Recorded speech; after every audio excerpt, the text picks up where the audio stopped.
ایک آپ کا شخصیت کا یہ پہلو ہے، مطلب ایک پہلو ہے آپ کا کہ آپ درس و تدریس فرمایا کرتے تھے ایک استاد کی حیثیت سے، اور ایک آپ کا پہلو یہ ہے کہ آپ مجمع عام میں خطاب فرمایا کرتے تھے، آپ خطیب وقت تھے، اور خطیب وقت یوں کہ یہ کہ جو خطبہ تھے ان کے بھی امام تھے آپ، یعنی کیسے امام کے جن و انس جن کی بارگاہ میں آ کے خطاب کو سنتے ہو، تو آپ کی جو مجالس ہوتی تھی، جو محافل ہوتی تھی، ان کا کیا عالم ہوتا تھا؟ شاہ صاحب یہ بتائیے، کیفیات کیا ہوتی تھی، پھر اسپیسیفکلی ان کے موضوعات کیا ہوتے تھے، یہ بھی ذرا ضرور بتائیے، کون کون سے لوگ اس میں شامل ہوتے تھے، اور پھر خاص طور پہ شیخ عبد القادر جیلانی رضی اللہ تعالیٰ عنہ کا طرز تخاطب کیا ہوتا تھا؟ آج تو ہمارے بڑا شوگر کوٹڈ کر کے پالیسی میٹر اور تعلق چیزوں کو، سیاسی پریشر، سماجی پریشر، مذہبی پریشر، ہر چیز کو دیکھ رہے ہوتے ہیں نا، وہ کیا انداز تھا ذرا بتائیے تو صحیح۔ بسم اللہ الرحمن الرحیم۔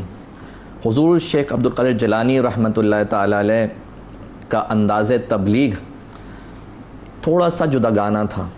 جداگانہ کیا تھا کہ آپ نے ابتداً واعظ و نصیحت نہ فرمائی۔ اچھا، آپ نے واعظ و نصیحت کیوں نہ فرمائی؟ وہ اس لیے نہ فرمائی کہ آپ جو تھے وہ عجمی تھے، آپ عربی نہیں تھے۔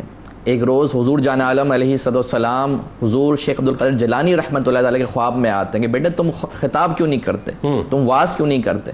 تو بس صد احترام عرض کرتے ہیں یا رسول اللہ صلی اللہ علیہ وسلم، میں تو عجمی ہوں، میں عربی نہیں ہوں، میرا وہ انداز بیان ہو ہی نہیں سکتا کہ میں عربیوں کے قلوب کو مسخر کر سکوں۔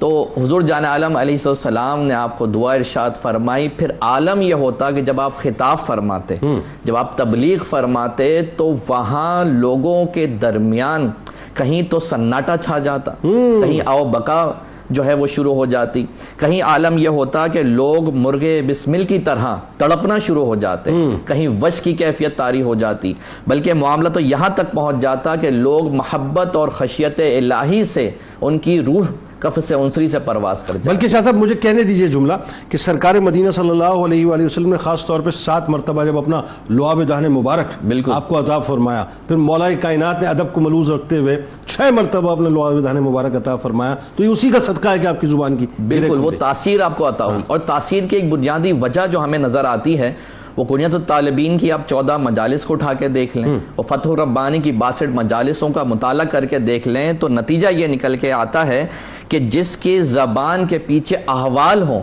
جس کی زبان کے پیچھے احوال ہوں تو اس کی بات جو ہے وہ اثر رکھتی ہے۔ جس کو فرمایا نا کہ دل ہے، دل سے جو بات نکلتی ہے اثر رکھتی ہے، پر نہیں مگر پرواز، طاقت پرواز مگر رکھتی ہے۔ بالکل ٹھیک۔ تو حضور جان عالم علیہ السلام کے یہ شہزادے حضور غوث پاک رحمۃ اللہ تعالی علیہ کا انداز یہ ہوا کرتا کہ جب آپ اپنے موضوعات کا انتخاب فرماتے تو کہیں قرآن کی تفسیر ہوتی، کہیں حدیث کی شرح ہوتی، اور کہیں ایسے موضوعات کا انتخاب کرتے کہ جو لوگوں کی ضرورت سے متعلق ہوا کرتے۔ مثال کے طور پر کہیں اسلامی غیرت و حمیت کا بیان ہوتا کہ ایک مسلمان ہے تو اسے غیور ہونا چاہیے۔ حضور جان عالم علیہ السلام نے فرمایا کہ مومن جو ہے یہ غیرت مند ہوتا ہے، اور اللہ سب سے بڑا غیرت مند ہے۔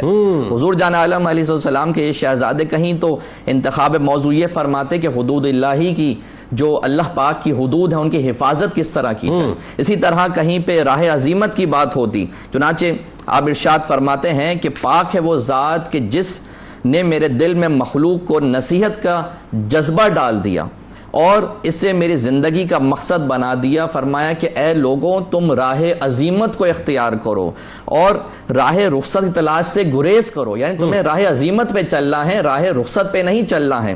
کیوں نہیں چلنا ہے؟ فرمایا کہ راہ عظیمت یہ تو مردوں کا راستہ ہے کیونکہ یہ کٹھن ہے، یہ مشکل ہے، اور راہ رخصت یہ تو عورتوں کا، یہ تو بچوں کا راستہ ہے جو کہ سہل ہے۔ اور پھر اگر ہم آپ کی مجلس کی جو لوگ تھے سامعین ہیں ان کے بارے میں گفتگو کریں کہ آپ کے سامعین کون ہوا کرتے ہیں، وہ بتائیں۔ تو حضور شیخ عبد القادر جیلانی رحمۃ اللہ تعالی علیہ کے جو سامعین ہوا کرتے ان میں بڑے بڑے سلاطین ہوا کرتے، بڑے بڑے عمراء ہوا کرتے، فقراء ہوا کرتے، عارفین ہوا کرتے، اور آپ ان لوگوں کی کیفیات کے اعتبار سے گفتگو فرمایا کرتے ہیں کہ اگر وہاں پہ غیر مسلمین کا طبقہ موجود ہے تو حضور شیخ عبدالحق محدث دہلوی رحمۃ اللہ تعالی فرماتے ہیں کہ کوئی بھی ایک ایسی مجلس نہ گزرتی جس میں کوئی غیر مسلم دامن اسلام سے وابستہ نہ ہو جاتا۔ اللہ اکبر۔ اچھا یہ بھی بتایا جاتا ہے کہ لوگ طویل سفر کر کے اونٹوں پر جو ہے آپ کی مجالس میں آیا کرتے ہیں۔ بالکل، اگر جیسے کہ قبلہ نے بیان فرمایا کہ آپ کے کم و بیش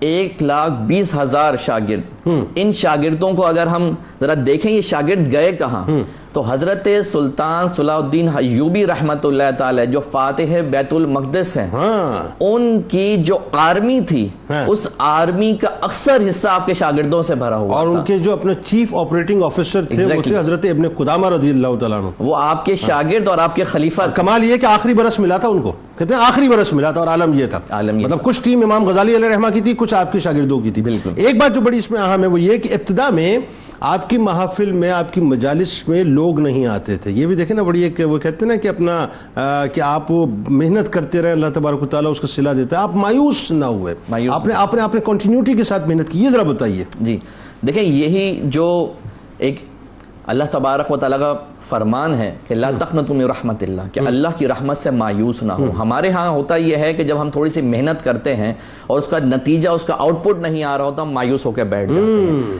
حضرات اولیاء اور بالخصوص قبیلہ اولیاء کے سرخیل حضرت شیخ عبد القادر جیلانی رحمت اللہ تعالی علیہ نے جب انداز تبلیغ اپنے واعظ کی صورت میں اختیار فرمایا اور لوگوں میں خطابات کی جو ہے وہ ایک سلسلہ شروع کیا, تو وہ رزلٹ ابتدان حاصل نہ ہوئے. لیکن آپ نے, چونکہ آپ کی نگاہ جو ہے اللہ پاک کی رحمت میں تھی, تو لہٰذا آپ نے اس سے پیچھے نہ ہٹے.